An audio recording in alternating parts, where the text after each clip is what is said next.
Gusto nyo bang makilala ang inyong business, kumita, sumikat at maging patok online or TV? Get more customers and grow your business. Advertise now.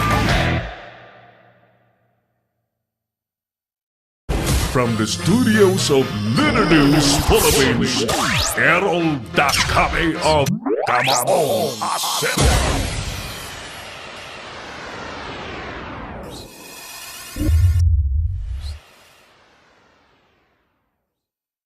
Balik tayo sa palatuntunang Kamao nga Zero exclusively dito po sa Leader News Philippines at sa Pinoy Extreme Channel. Ang programa po natin ay napapanood sa television via Pinoy Extreme Channel by 5:30 in the afternoon. That's daily mula Lunes hanggang Biyernes. Bago ko pasagutin si partner Oliver bakit siya iling-iling at parang nai-imagine ko yung nai-imagine ko yung turong gustong sumibasib. Ayan. Basahin ko lamang itong ilang mga reactors po natin at mga viewers sa ating palatuntunan. Sir Daryl Solis de la Vega ng Batangas, nanonood po sa atin. Thank you. Sir John Johnson Sano ng Cavite, maraming salamat. Joy Biray, ikulong na lang muna yung taga-issue ng plaka na di maibigay ng maaga. Kaysa ako ang makulong, wala pa akong plaka hanggang sa ngayon. Parehas tayo, Joy.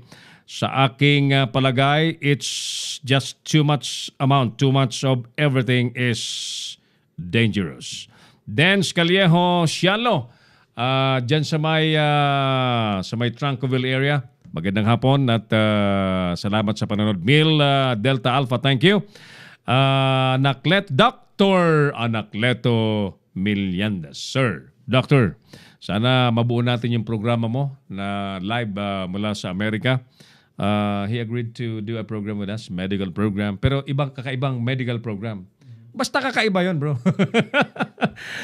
Kakaiba siya. Di ba ako gusto ko si Doc Willie Ong. Nako-curious ka. Di ba si Doc Willie Ong? Ako gusto ko yun kahit hindi kami magkakilala. Gusto ko yun yung ginagawa niya. Pero we gonna do a very different program for him, si Doc Anacleto. Abangan mo, ha? Sasama kita doon. No? So, teka, sino pa mga nanonood sa atin? Ano ba yan? Paano habang bumabiyahe? Yan, tama, sige. Sa pananalita ni Asek, parang balak na namang uli na mag-issue ng CCTV para sa plaka ng mga motorsiklo. Hindi, ang sabi niya naman RFID reader ang kanilang malamang na ipatupad. So there will be perhaps a sticker na lang doon sa unahan. So okay yan. Okay yan. At least may mga positibong bagay na nangyari. Now, mga kaibigan, tulad ng sinabi ko, bibigyan natin ng oras on count ang ating chairman na may bigay yung kanyang panig. Kasi habang nagsasalita si Asik Galbande, umiiling-iling. Partner, sige. Magandang hapon ulit. Maganda pa bang hapon mo? Magandang hapon ko. Kasi positive thinker tayo. That's good. Tayo ngayon eh. Yun lang, no? So, pwede bang bumuelo muna ako sandali? Pwede. Kasi pwede naman. Pampababa lang ng Pwede naman. gusto ko lang basahin yung ulat ni kaibigang Jobert Bolaños. Sige nga, sige. Regarding dun sa naganap na meeting kanina, no? Mm-hmm. And gaya nga ng nasabi Yan natin. ay report niya doon sa... Yeah. Gaya ng nasabi natin kanina, no? Hindi natin i-atras yung ating unity ride sa 24. This is a nationwide unity ride. So kung malayo ang lugar mo, kung malayo ang lugar ng isang federation, pwede dun sa lugar nila gawin. Basta itatak lang natin, video or document natin para alam na ginawa natin yung unity ride dun sa lugar natin. And ito yung mensahe ni kaibigan Jobert. Okay? Ang natunghayan natin kanina ay hindi indikasyon na tapos na ang problema. Nililinaw lang po. Nagsalita, sumagot at naghayag ang LTO, HPG, PNP at senador na nagpatawag ng pulong na ito. Hindi naman natin ito magamit na sa legal na paraan.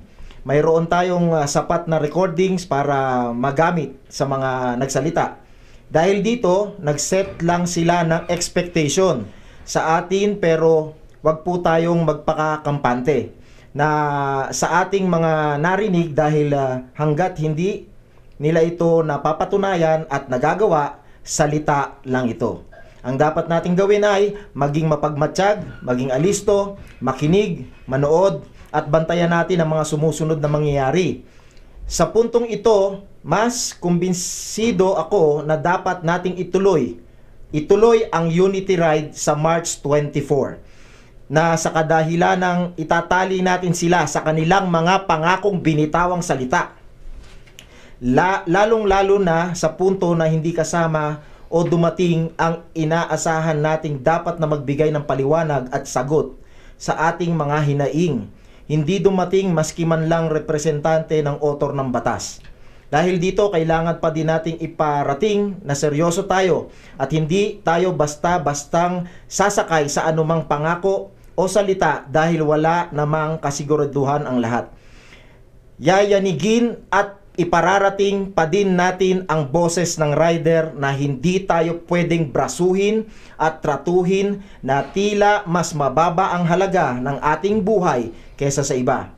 At kapag mabigo nila ang kanilang sinabi, sa korte natin dadalhin at tatapusin ang problemang idinulot nito sa atin.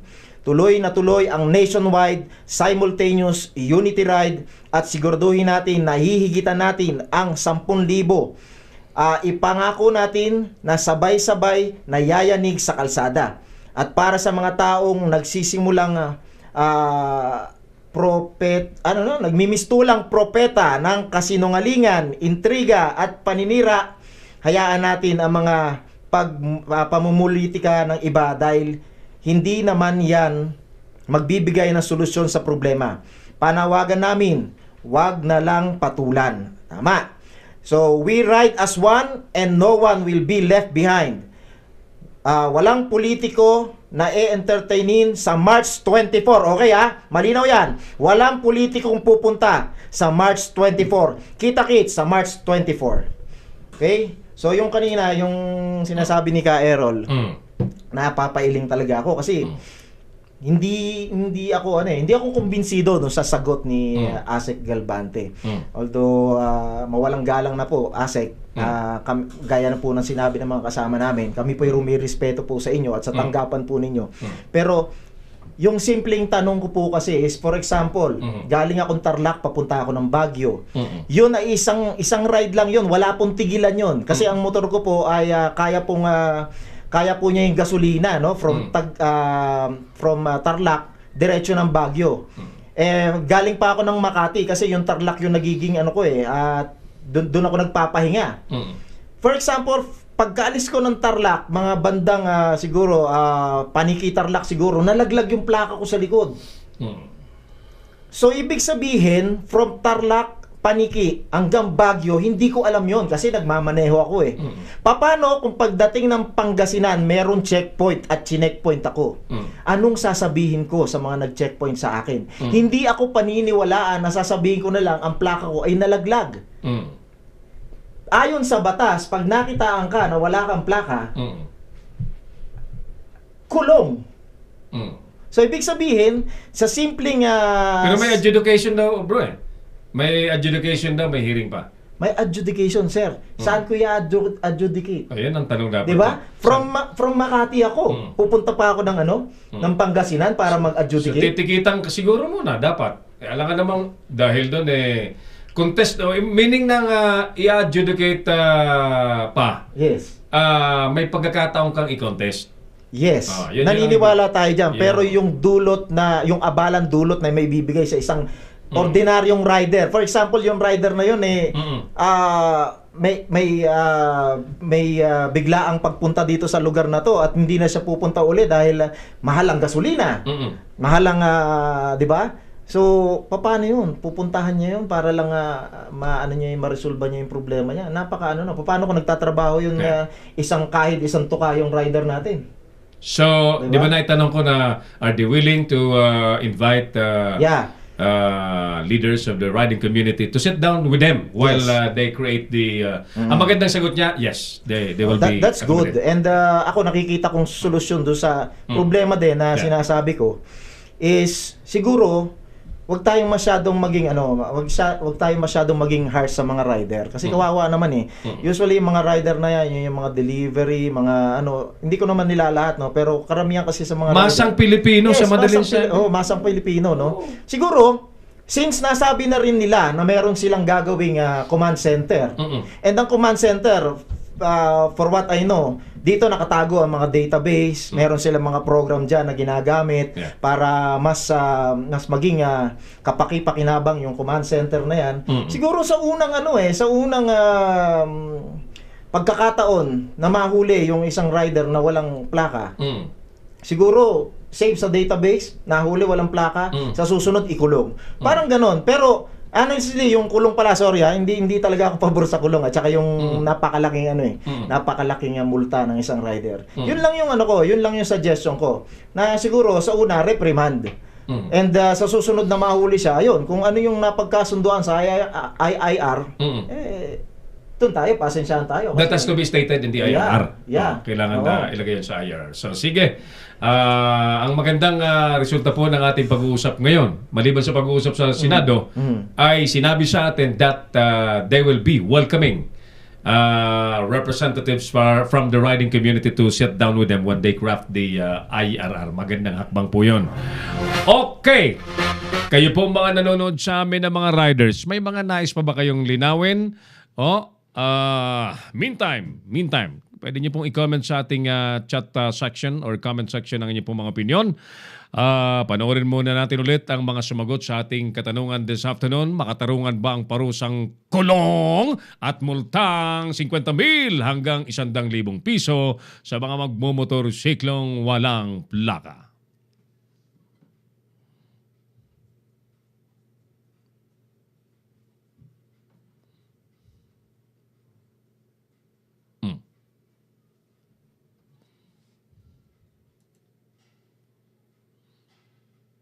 Wala marinig.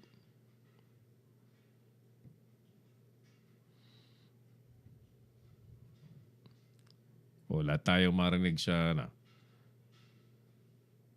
Okay, ulitin muna natin. Saglit hindi na. Si Errol Dacame, ang Kamaong Asero. Bakit walang audio yung mga kababayan nating sumagot? Siguro sa setting natin yon. Saglit sapagkat mahalaga ang opinion ng mga kababayan natin. Okay. Dami-dami nagko-comment po sa ating wall. Hindi lang natin mabasa lahat po. Sabi ni Dr. Meliendez, what's up? Doc, ayan, magkita tayo. Dumating ka na ba? Kasi inabisuhan niya ako na darating daw siya from New York yata yon this week. Sana'y magkita-kita tayong lahat, Doc, bago ka umalis. According to Dr. Anacleto Meliendez, he'll be here for only 5 days kasi may gagamutin daw siyang isang critical na pasyente, bro. Umuwi lamang siya para gamutin yung isang pasyente na walang pangbayad. Walang pambayad. Diyos ko po, gumagastos ang mamang ito ng katakot-takot para lamang tumulong sa kapwa. Tuloy tayo! Wala talagang audio? Pasensya. Hindi marinig yung audio. Balikan ko na po muli yung issue po sa Palawan. Muli, mga kaibigan, magandang hapon po sa mga taga-lalawigan ng Palawan, especially sa mga taga-lungsod ng Puerto Princesa. Alam niyo po, last year, nagulantang ang lahat dahil po sa issue ng Vice Mayor daw po ng Puerto Princesa City, allegedly nahulihan ng shabu ng drugs. So yung mama, ang Vice Mayor po na masunurin sa batas, ay kusang sumama sa mga pulis. And I'm referring to City Vice Mayor Luis Marcaida III. Siya po ay nadala sa presinto. Pero ang lahat po ay nagulat sapagkat una pa man, hindi po naniniwala ang mga taga Puerto Princesa na ang kanilang Vice Mayor ay gagawin ang hindi magandang gawain tulad po ng pagiging imbelto sa drugs. So mga kaibigan, ang pinakamalaking update sa issue pong yan na marami pong naniniwala, kagagawan lamang po ng ilang kalaban sa politika ng ating kaibigang Vice Mayor, ay ang pagkakalabas ng Pangulong Duterte mismo ng narco list, wherein naroon po yung 46 na politiko, pangalan po ng mga nakaupo na mga politiko, mga congressmen, mga mayor na sinasabi po ng gobyernong kumpirmadong-kumpirmado na sangkot po sa drugs. So paano po ito nakatulong kay Vice Mayor Luis Marcaida III? Obvious na obvious mga kaibigan na doon po sa listahan wala pong nakalagay at hindi po kasama sa listahan ng gobyerno ang pangalan ni Vice Mayor Luis Marcaida III. Sa madaling sabi, ang Pangulong Duterte mismo ang nag-vindicate, ang narcolist mismo ng Malacanang ang nag-vindicate, ang luminis sa akusasyon sa mga maniobra ng ilang tao po dyan na pilit pong ibinabagsak ang pangalang Luis Marcaida III. Ito po sa kabila ng pangalang yan ay nakapaglilingkod ng maayos, mabangong-mabango sa mga kababayan po niya dyan sa Puerto Princesa City na pilit naman pong sinisikil sapagkat merong ilang pong tao po dyan na nakaupo din ang natatakot sa pag-angat ng popularidad ng ating kaibigang Vice Mayor ng Puerto Princesa na si Vice Mayor Luis Marcaida III. At ang taong hinding-hindi niya po maiisip at makakayanang gawan po ng kahihiyan ang kanyang pamilya siyempre at ang kanyang minamahal na lungsod po ng Puerto Princesa. So ang kanyang pamilya po ay nagpapasalamat sapagkat ang inilabas na narcolist ng Malacanang sa pamamagitan mismo ng Pangulong Duterte ang siyang naging mitsa kung papaano nalinis ang kanyang napakalinis dating pangalan na pilit pong dinudungisan ng ilang trapo at mga mandarambong na politiko dyan sa paligid po ng Puerto Princesa City sa Palawan. Ulitin ko po, vindicated ang Vice Mayor ng Puerto Princesa City sa issue ng drugs. Ngayon, pagkakataon naman po para mabisto po ninyo kung sino talaga at ano talaga ang motibo. Bagamat una pa man mga kaibigan, naniniwala po ako sa paniniwala ng mga taga Palawan mismo, mga taga Puerto Princesa, that this is purely politics and this is purely a manipulated issues upang i-advance lamang ang mga political interest ng mga nasa kabilang kampo na makakaharap po sa eleksyon ni Vice Mayor Luis Marcaida III na isinisigaw ng mga taga Puerto Princesa City na dapat nang maging alkalde sa naturang lungsod. So mga kaibigan ko po dyan sa Puerto Princesa City, nasa inyo pong mga kamay. Lumabas po ang katotohanan, malinis ang pagkatao, malinis ang pangalan ng Vice Mayor Luis Marcaida III.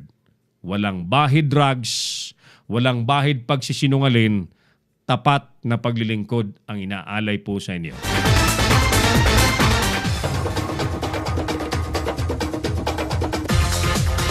Balikan ko si Partner Oliver. Mukhang may hinahanda pang mga bala dyan sa cellphone niya. Partner, salamat at maraming mga umaasa dito sa ating programa, nanonood sa ating programa. Baka may mga nais ka pang sabihin bago tayo magbukas. Yun lang, paalala lang, no?